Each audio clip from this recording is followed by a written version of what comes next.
sem armas. Pois é, sem arma. Parece que havia só uma pessoa com uma pequena faca, né?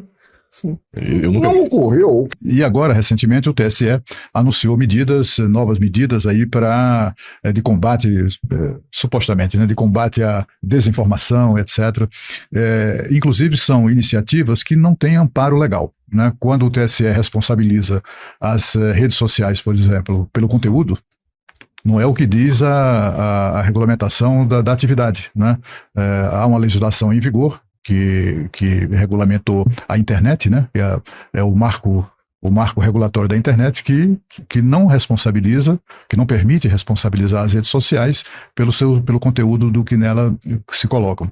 Mas o TSE acha que não, que aliás tem feito isso, tem responsabilizado, tem pressionado, e agora também anuncia ou reafirma essa intenção. Como é que faz? Aí, assim, o Supremo está comprometido com isso também. Aí isso deve gerar sem número de ações e decisões, etc. Vai novamente consagrar uma interferência que não se tem paralelo da justiça eleitoral no processo eleitoral, como já aconteceu em 2022, e não vai reclamar a quem? Ao bispo? É um caso sério, Cláudio Humberto. Passei pela presidência do Tribunal Superior Eleitoral 3 vezes ante as renúncias verificadas de colegas a integrantes do Supremo. E sempre atuamos percebendo que o Código Eleitoral autoriza ao Tribunal Superior Eleitoral é a regulamentação de norma que não se mostre auto-aplicável. Não é a substituição de normas, não é a inovação no cenário normativo.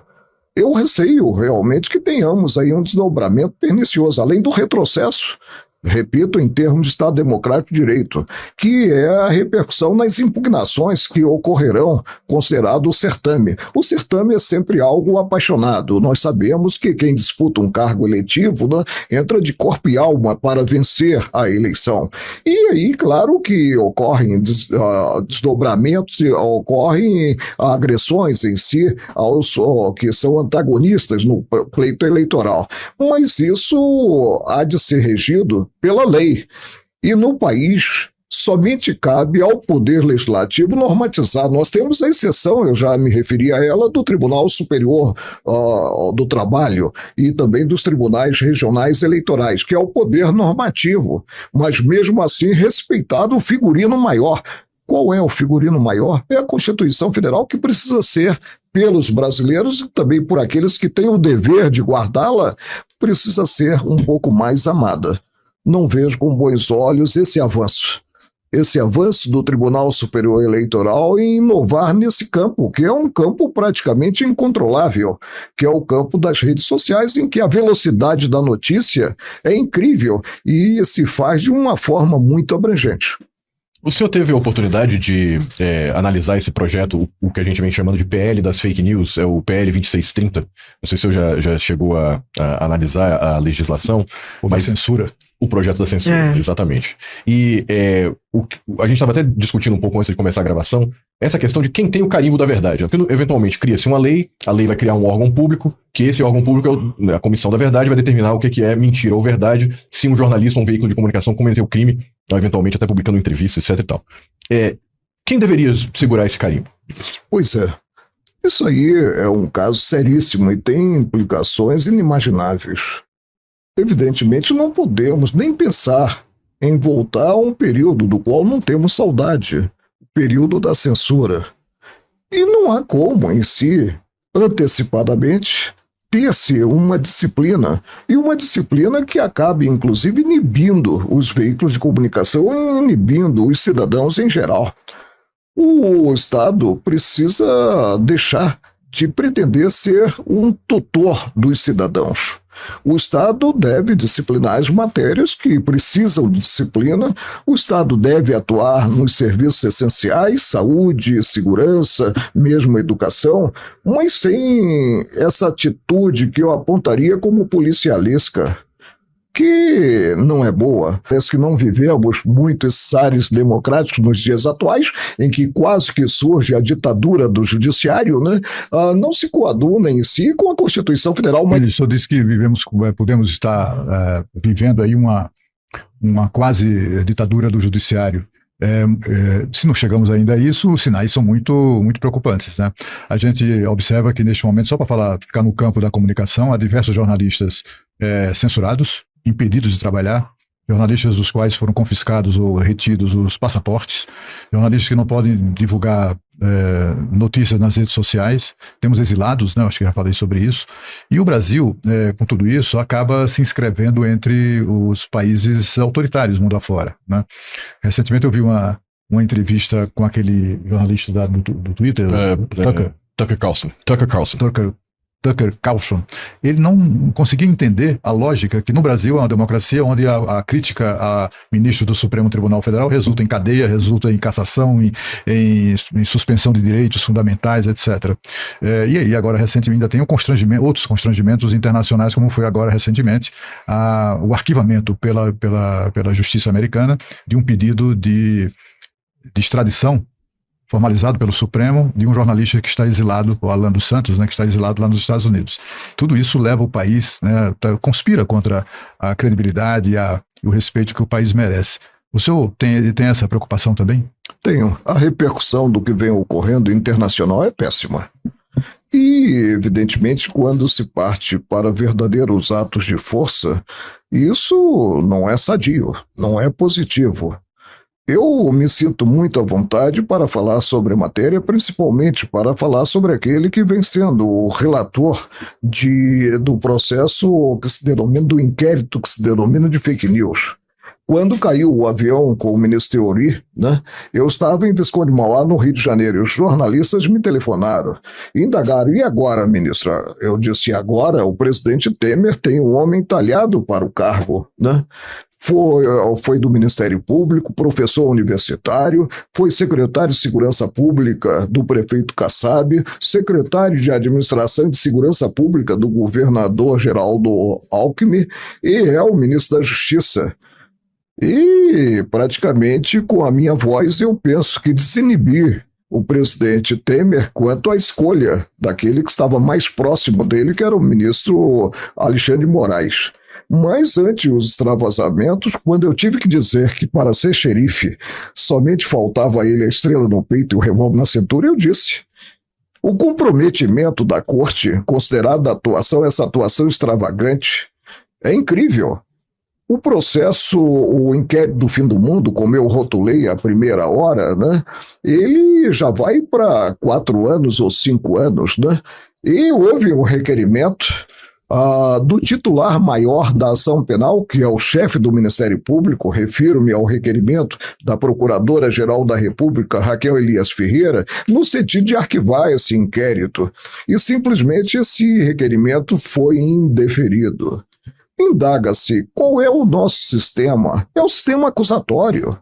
Cabe ao Estado acusador, que é o Ministério Público, acusar, e ao Estado julgador julgar simplesmente. O titular da ação é o Ministério Público. E a atuação do juiz, mesmo que se potencialize esse ato de vontade, que é o ato interpretativo, é uma atuação, e assim quer a Constituição Federal, vinculada ao direito aprovado pelo Congresso. Isso é que tem que ser percebido. Não cabe ao Supremo substituir-se ao Legislativo. É uma invasão super indevida e que não se coaduna com a Constituição Cidadã, a Constituição de 1988. Não sei aonde nós vamos parar. E, infelizmente, parece que não há na bancada um espírito irrequieto, como havia até 2021, que levante o dedo para mostrar uma outra concepção sobre o direito posto, sobre a organização do nosso direito. E aí frear essa corrida inimaginável que está havendo, essa corrida punitiva, né, quanto a cidadãos comuns. A gente falou aqui há pouco sobre a criminalização da opinião na internet. E quando a gente fala de fake news, mordaça, censura, a gente percebe que a internet, de fato, tem um submundo de incitação ao crime. Você vê ali grupos que exaltam suas ações criminosas e eu acho até absurdo, mas existe, por exemplo, no Twitter, uma página voltada a repercutir as ações da milícia no Rio de Janeiro. Por que é que os considerados crimes de opinião é que atraem ali a ação de xerife que o senhor acabou de citar? Porque é que a opinião política das pessoas é que atraem a ação da Suprema Corte e não o crime que de fato se comete na internet. Olha, pois é uma visão retrógrada. E há pouco mesmo, um grande articulista de revista de circulação, não vou fazer propaganda da revista, mas foi a Veja e me refiro a Fernando Schuller, né? Ele publicou uns números atrás, eu penso que foi de janeiro, né? Um artigo belíssimo, versando a liberdade de expressão. A liberdade de expressão é algo super positivo e é algo que é medula da Constituição Federal do Estado brasileiro, da nacionalidade. E receio que se chegue, como apontou o Cláudio Humberto há pouco, com essas medidas contra jornalistas, se chega a uma verdadeira inibição. Isso não interessa a nós, cidadãos brasileiros. Por falar em vitrine, o senhor decepcionou alguns apaixonados aí quando disse que não votaria no atual presidente da República. Quais foram os seus motivos para fazer essa colocação, dizer, olha, entre Lula e Bolsonaro eu votaria no Bolsonaro?